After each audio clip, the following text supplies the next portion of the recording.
Bonjour à tous, je suis ravie de vous retrouver ce soir pour vous présenter le Merry Christmas de Claire Duval et Célia Mélesville. C'est un jeu que j'ai reçu aujourd'hui même.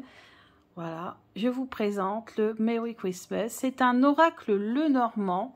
Donc tout simplement, ça veut dire que c'est un Lenormand revisité. Donc l'on peut également utiliser comme un oracle puisque vous verrez qu'il y a des partis pris sur certaines cartes, hein, notamment les cartes un petit peu plus négatives qui ont été, je pense, un petit peu adoucies.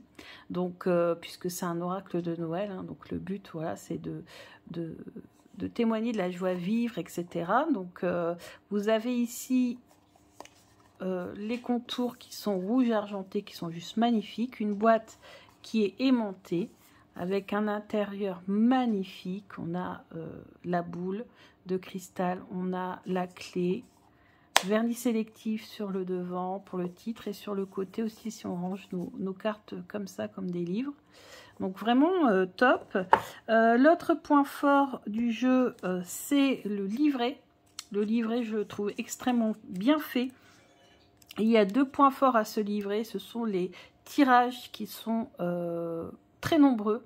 Donc je suis contente parce que j'aime bien quand il y a un tirage qui est adapté au jeu. On a l'autre point fort également du livret, c'est qu'on a la signification du nom traditionnel pour chaque carte, puisque comme je vous l'ai dit, il y a des partis pris, il y a des cartes qui ont été modifiées, notamment au niveau du nom. Hein, et au niveau peut-être aussi des symboles, donc du coup ça nous permet de nous repérer. Donc l'autre point fort, donc en plus d'avoir le nom traditionnel de la carte pour qu'on se repère quand on est des adeptes du Lenormand comme moi, vous avez également donc le nom, la description et l'action. Donc ça, comme je vous avais déjà expliqué, quand on étudie le Lenormand, c'est bien d'avoir pour chaque carte des mots, des verbes, donc là notamment c'est l'action, et des compléments ou vous voyez des choses, des adjectifs ou autres. Ça dépend du coup le placement de la carte. Dans par exemple un tirage à 3 cartes, ça dépend si c'est en première position, en deuxième position, en troisième position. Vous irez voir ma vidéo où je vous expliquais tout ça. On a également la guidance du jour et en plus on a une incantation magique. Et donc ça c'est vraiment top, c'est vraiment original. D'ailleurs j'adore les incantations parce que ça nous permet aussi de voir peut-être autre chose à travers la carte. Donc vraiment une étude sur plusieurs dimensions que j'aime beaucoup. On a ensuite à la fin la biographie de Claire et la biographie de Célia, mais bon je les connais très bien maintenant, donc là voilà, c'est très bien en tout cas pour ceux qui ne connaîtraient pas et notamment pour les étrangers parce que je pense que ce jeu va avoir beaucoup de succès à l'étranger puisque vous savez que je me renseigne beaucoup, je regarde beaucoup de vidéos, je regarde beaucoup ce qui se fait à l'étranger et je sais que les étrangers aiment beaucoup ce genre de jeu à thème. Et notamment sur le thème de Noël, puisque les Américains, notamment, plus particulièrement, sont à fond dans Noël. Donc avoir un magnifique jeu de cette qualité, de cette beauté, je pense que ça a beaucoup de succès. Ensuite, on a ici des tranches qui sont rouges métallisées. Bah, alors là, c'est magnifique. En plus, j'ai déjà utilisé le jeu et on n'a pas de paillettes sur les doigts. Vraiment... non, c'est top. On a un dos magnifique. Alors, qui ressemble par contre à une carte, à une illustration d'une carte qu'il y a dans le jeu. Du coup, j'avais pris l'autre carte et j'ai cru que c'était le dos. En fait, pas du tout. J'ai retourné. Bah voilà, c'est celle-ci, vous voyez. Sur le coup, j'ai cru qu'elle était à l'envers. Vous voyez, en fait, non, il y a le numéro, elle est un peu plus foncée et on a le nom. Mais sur le coup, sans faire attention, je l'avais mis à l'envers.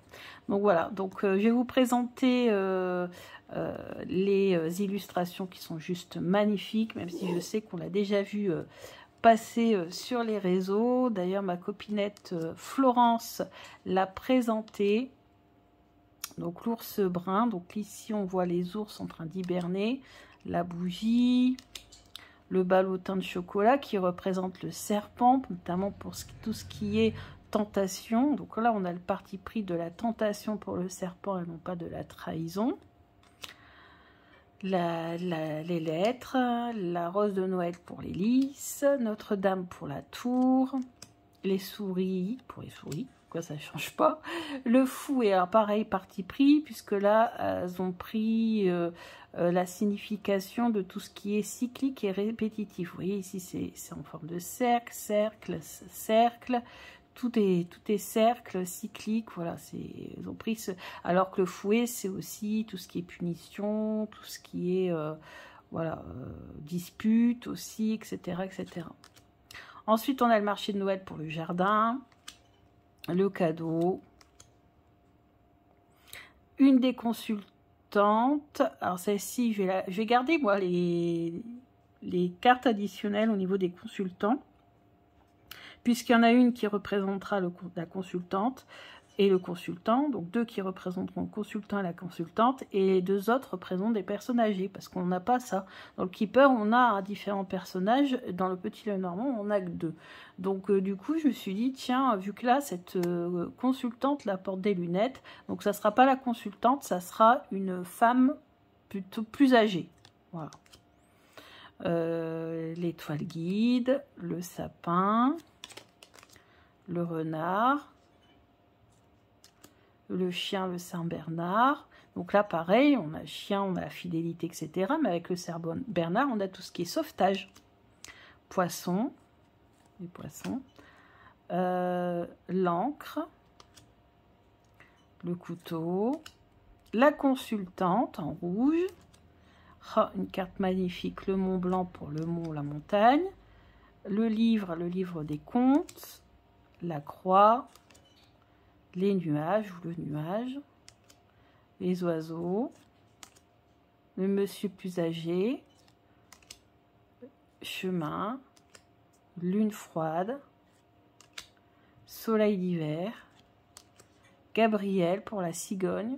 Ça, c'était pas facile à trouver hein, quand même. Le hou pour le trèfle, le traîneau, la pomme d'amour. Alors pareil, ici vous avez la signification du cœur, classique du Petit Lenormand, mais derrière vous pouvez mettre la signification de la pomme, puisque la pomme c'est le fruit de la connaissance, le fruit du savoir. Donc on peut rajouter ça, c'est le consultant. Là c'est la magnifique maison, donc on a vraiment cette idée de sécurité, hein, de cocooning, et on a une des plus belles cartes qui est la clé magique. Donc vraiment très très bien, et en plus on a une carte additionnelle pour les débutants avec des mots-clés, comme ça vous mettez votre petite carte sur le côté, et si vraiment vous avez du mal à interpréter les cartes, vous avez des mots-clés intéressants. La deuxième partie de la vidéo, ben, comme toujours, c'est l'affiche, mais l'affiche, je l'ai déjà pré-complétée. Donc le titre, c'est le Merry Christmas, c'est un oracle et un Petit Lenormand. Les auteurs, Célia Mélesville et Claire Duval. Éditeur, Wild Édition Formation. Date de publication, décembre 2021. Pays, France. Langue, français-anglais. Date d'acquisition, décembre 2021. En fait, je l'ai précommandé en novembre ou en octobre, je ne sais plus. Et je crois que c'est en novembre. Et comment j'ai découvert ce jeu? Bah, tout simplement par le biais de YouTube, puisque je suis Célia et Claire depuis au moins 4 ou 5 ans. Ce sont parmi les premières youtubeuses que j'ai suivies sur le monde de YouTube. Donc du coup, voilà, c'est forcément sur YouTube que j'ai découvert. Maintenant, il y a Instagram, etc. etc. Ça, c'est un petit peu plus récent. Les points forts, donc j'ai mis le coffret, c'est un coffret aimanté, de bonne qualité, franchement top, ouais, vraiment très bien. Les illustrations des cartes sont juste magiques. Le thème de Noël, bien sûr, c'est vraiment un gros plus. Le fait que ça soit un Petit Lenormand enrichi, moi qui ai beaucoup de Lenormand, ça m'arrange parce que ça me permet d'avoir un jeu avec plus de richesse dans les significations. Et puis c'est un jeu magique, hein, tout simplement. En point faible, la seule chose que pourraient reprocher certaines personnes, pas forcément moi, parce que moi je me fais à beaucoup de choses, mais il y en a qui vont peut-être dire qu'en effet il a un petit peu trop positive attitude, dans le sens où toutes les cartes négatives ont été adoucis. Hein, on n'a pas le cercueil, on a les bougies à la place. Vous voyez, on n'a pas le fouet, on a ça. On a enfin si on a le fouet, mais pas le même fouet comme on l'entend. Il y a quoi d'autre aussi? La faux. La faux a été remplacée par le couteau à huître. Vous voyez, ça a été un petit peu adouci. Et puis peut-être que certains ou certaines vont se sentir un peu perdus, dans le sens où les cartes ont été renommées. Moi, j'ai cherché la carte qui correspondait à Gabriel. Je vous avouerai, sur coup, Gabriel, la cigogne, voilà, j'ai pas fait trop le lien sur le coup. Mais normalement, le reste, ça a été. Et puis comme je suis scellée à ces vidéos, le fouet, je savais hein, qu'elles avaient mis un fouet de cuisine à la place. Et qu'elles avaient utilisé la signification plutôt de la répétitivité, voilà, de tout ce qui est cyclique. Niveau de difficulté, bah écoutez, moi j'ai décidé de mettre intermédiaire parce que je trouve quand même que pour ceux ou celles qui connaissent déjà le Petit Lenormand, bah, ça peut peut-être au départ un petit peu modifier les choses. Vous savez, quand on utilise le Petit Lenormand, quand on utilise les jeux classiques du Petit Lenormand avec les symboles classiques, bah, tout à coup se mettre à avoir des nouveaux symboles, des symboles différents, bah, va falloir s'y mettre.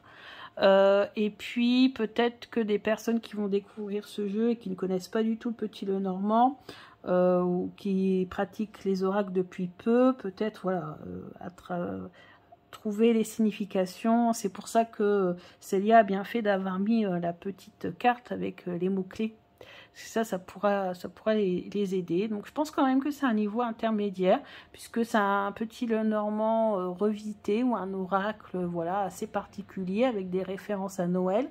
Donc des fois, bah, il va falloir, quand on va faire un tirage, en fonction de la question que vous posez, donc je pense qu'il faudra quand même poser des questions, voilà, peut-être en rapport quand même avec la période. Par exemple, pour poser des questions dans le domaine professionnel, il y a peut-être des cartes qui vont peut-être vous bloquer.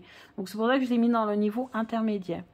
Clair, obscur, je vais mettre clair, hein. Même je dirais très clair, parce que, comme je vous dis, les cartes négatives, même si elles ont parfois, pas toutes, hein, mais parfois un côté positif, côté positif, bon, il y a quand même des cartes négatives, hein. Il y a le cercueil, il y a la faux, il y a le serpent, il y a voilà, le fouet. Ce sont des cartes qui ne sont pas toujours faciles, la croix, etc.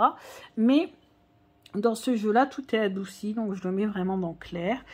Domaine privilégié, ben, ce qui est bien, c'est que c'est un jeu qui est multifacette. C'est-à-dire qu'on va pouvoir faire de la divination, on va pouvoir faire du développement personnel, on va pouvoir faire de la magie, parce que comme je vous l'ai montré dans le petit livret, on a une rubrique magie, incantation magique. On peut très bien s'en servir comme ça également. La divination, par exemple, je vois bien pour chercher les cadeaux, parce que vous pouvez vous entraîner comme ça à demander à votre jeu quel cadeau est-ce que je vais recevoir de la part du Père Noël, par exemple.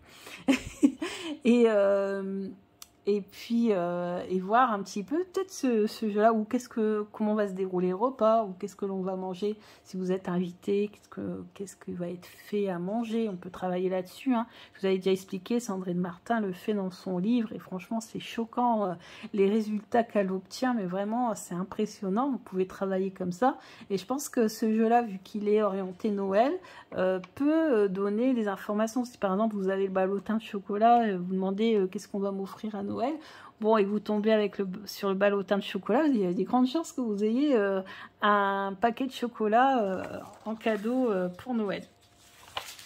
Ensuite, alors j'ai noté. Donc j'ai noté, j'ai mis des 5 cœurs partout. Voilà, 20 sur 20. Un jeu extrêmement bien noté. Je ne pouvais pas mettre 5 cœurs au boîtier, enfin je pouvais pas mettre moins que 5 cœurs au boîtier, parce que franchement le boîtier est sublime. Enfin franchement, si tous les jeux étaient dans des boîtiers comme ça, mais ça serait génial. Et vous voyez, en plus c'est un boîtier qui est quand même voilà assez petit. Enfin je veux dire, c'est pas non plus les boîtiers voilà, énorme, qu'on ne sait pas où caser. Là, c'est un boîtier, mais un boîtier qui reste voilà, d'une taille correcte pour pouvoir le ranger facilement ou l'emporter facilement. Mais c'est surtout qu'il est juste magnifique, ce boîtier. Et vous avez vu, hein, je l'ai en parfait état. Je n'ai pas un seul accroc ou un seul choc ou quoi que ce soit. Donc ça, c'est vraiment bien. Les cartes sont d'une excellente qualité, hein, je vous ai dit, elles sont vraiment... Ouais, elles sont vraiment bien rigides, hein, la même qualité que le Tanis, hein, je pense, hein, c'est sûr. Et puis glossy, comme j'aime bien, pour renforcer les couleurs, hein, parce que ça relève les couleurs. Le dos de la carte, alors j'ai mis 5 étoiles, bon il est beau, hein, j'aurais aimé qu'il soit quand même un tout petit peu différent de la carte de l'anneau, juste comme ça, quoi. Peut-être plus, je sais pas, moi, je sais pas, en rapport peut-être avec une forêt, forêt enneigée, ou je sais pas, enfin, ou alors juste du vert avec les petites étoiles là blanches, petits trucs de neige, je sais pas. Mais ouais, franchement, non, il est très beau aussi, donc j'ai mis 5 heures. Illustration 5 heures, tranche, mais moi, vous savez hein, que je suis adepte des tranches colorées, parce que pour moi, un jeu qui n'a pas de tranches colorées, c'est pas un jeu terminé, c'est pas un jeu fini. Enfin, c'est mon point de vue, hein. Après, voilà, les tranches neutres, pour moi, un magnifique jeu qui a les tranches neutres, pour moi, c'est un jeu qui n'est pas terminé, c'est triste à dire, mais c'est comme ça. Qu'est-ce qu'il y a d'autre? Le prix, alors le prix il est quand même assez correct, hein, je crois que c'est 35 ou 37 euros, 38 euros, je ne sais plus exactement, je l'ai mis au crayon gris, je n'ai pas été vérifié. Donc, mais j'ai eu des jeux beaucoup plus chers avec moins de choses en fait, hein, un boîtier moins beau ou des choses comme ça. Donc vraiment c'est un produit extrêmement fini. Alors, c'est sûr que 35 euros, c'est un prix quand même. Hein. Pour certains et certaines, mettre 35 euros dans un jeu, c'est cher. Mais compte tenu du travail de finition, de la qualité du jeu, franchement, c'est raisonnable. Je peux vous le dire parce que, malheureusement, bon là, je me suis calmée. Mais vous savez hein, que j'ai dépensé quand même une bonne partie de mes économies, puisque tous les jeux que je vous présente, enfin, presque tous, il y en a quelques-uns ces derniers temps qui m'ont été offerts, mais vraiment quelques-uns, quand tout, il y a eu celui de Chloé, il y a eu celui de Delphine, d'extension, Delphine, et puis celui de Anne-Marie Constanza qui m'a offert le dernier, là, le petit Lenormand que je vous ai offert. Mais sinon, tous les autres, c'est moi qui les achète ou qu'on m'offre en cadeau pour Noël, etc. Donc voilà, je n'hésite pas à dire que j'ai déjà payé beaucoup plus cher pour moins bien. J'ai déjà payé beaucoup plus cher un jeu alors dans un pochon, par exemple. Vous voyez, j'ai déjà payé beaucoup plus cher. D'ailleurs, je ne voulais pas présenter parce que je trouvais d'ailleurs qu'il avait été trop cher et que sur ce coup-là, c'était peut-être une dépense un peu trop forte. Là, en tout cas, le prix, pour moi, en tout cas, pour la qualité, est raisonnable, même si je sais que pour certains, surtout dans ces moments difficiles, c'est peut-être compliqué, c'est peut-être cher pour certains, mais c'est en fonction de la qualité, en fait, que je dis que c'est un prix assez raisonnable. Ensuite, les cartes que j'aime le plus. Alors, on va faire l'analyse ensemble. Donc, les cartes que j'aime le plus, la bougie. Alors, vous voyez, normalement, c'est la carte du cercueil. Donc, théoriquement, souvent, c'est rare qu'on met le cercueil dans nos cartes préférées. Le ballotin de chocolat, qui est le serpent. C'est rare qu'on met le serpent dans ses cartes préférées. La lettre, magnifique. Le lys, magnifique. Je vais les mettre sur le côté pour pas... Hop. Ici, parce que tout simplement, le fond est violet. J'adore le violet. Voilà. Ah, le mont. Regardez, en plus, j'ai la manucure qui va avec. C'est pas fait exprès. Voilà, le livre de contes. C'est magique, ça fait transporter. Vraiment. Et le ouf, qui est en fait le trèfle, qui est toujours une de mes cartes préférées. Le cœur, avec la pomme d'amour magnifique. Et puis la maison. Et enfin, une de mes cartes, enfin c'est ma carte préférée de tous les petits Lenormand, vous le savez, c'est la clé. Et ensuite, les cartes que j'aime le moins, alors il n'y en a pas hein, que j'aime le moins, mais si vraiment il faudrait jouer le jeu, parce qu'il y en a toujours peut-être une ou deux, c'est celle-ci. Alors la croix, ça va encore, mais on va dire peut-être l'encre. J'aurais plutôt vu une encre... sur un port enneigé par exemple. Vous voyez, moi j'avais cette idée là en fait. Ouais. genre un port, genre Terre-Neuve, je sais pas, un port d'Alaska ou un port du Danemark ou je ne sais où, enneigé en fait, avec la mer et l'ancre sur, vous savez, posée sur la berge en fait. Bon, mais voilà, c'est juste pour dire quoi, hein, mais c'est magnifique quand même. En plus, c'est deux cartes sous forme de vitrail, du coup, ça les fait s'associer, enfin, je sais pas, c'est, voilà. Bon. Et sinon, ensuite, on va finir avec l'interview du jeu. Je vais pas vous faire un tirage, mais je vais faire l'interview du jeu, puisque c'est la première journée que j'ai ce jeu, donc c'est l'occasion. Donc, on va demander tout simplement au jeu, présente-toi. Quelle carte te représente?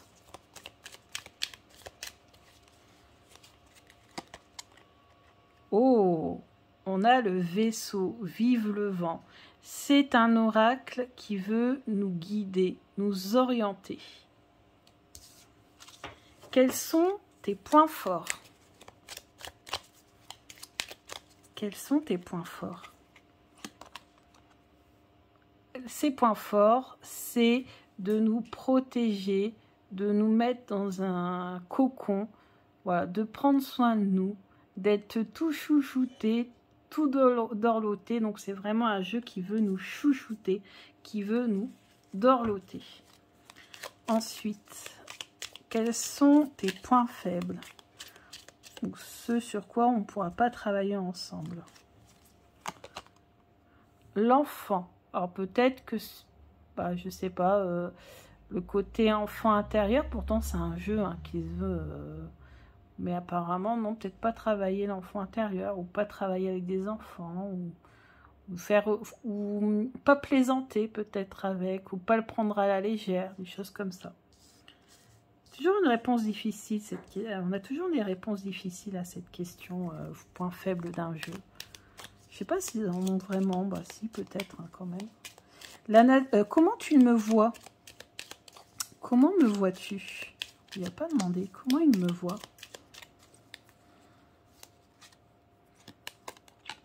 Oh, il me voit comme un soleil. Oh, j'aime bien. Comme quelqu'un de joyeux, de solaire. Je donne du soleil aux autres. Qui sait? Et enfin, comment sera notre collaboration? Notre collaboration. Oh, l'étoile, on a encore une... oh là là, c'est la protection, l'étoile, c'est guidé. En plus, l'étoile, c'est une de mes meilleures cartes, notamment dans le tarot, dans le normand aussi, l'étoile, j'adore l'étoile. Et c'est l'étoile guide, c'est l'étoile qui nous protège, qui veille sur nous. Donc en fait, c'est un jeu qui vraiment veut nous coucouner, nous protéger, nous guider. Il est très très enveloppant comme jeu en fait. Je pense que c'est ça aussi. Je sais pas, il y a une vague d'émotions là qui m'envahit d'un coup. Ouais, je pense que c'est un jeu qui va être très doux, qui va faire beaucoup de bien en fait pendant cette période de Noël. Donc voilà, bah écoutez, j'espère que cette vidéo vous a plu. Désolée de la poster si tard, mais on a eu des petits couacs, ça a été un petit peu compliqué. Et d'ailleurs, je fais un gros bisou à mon chéri, je sais pas s'il va m'entendre parce qu'il m'a beaucoup aidé. J'ai eu un petit souci de vidéo aujourd'hui et il a été là pour m'aider, donc je le remercie énormément. Voilà, je vous embrasse bien fort et je vous dis à demain, gros bisous.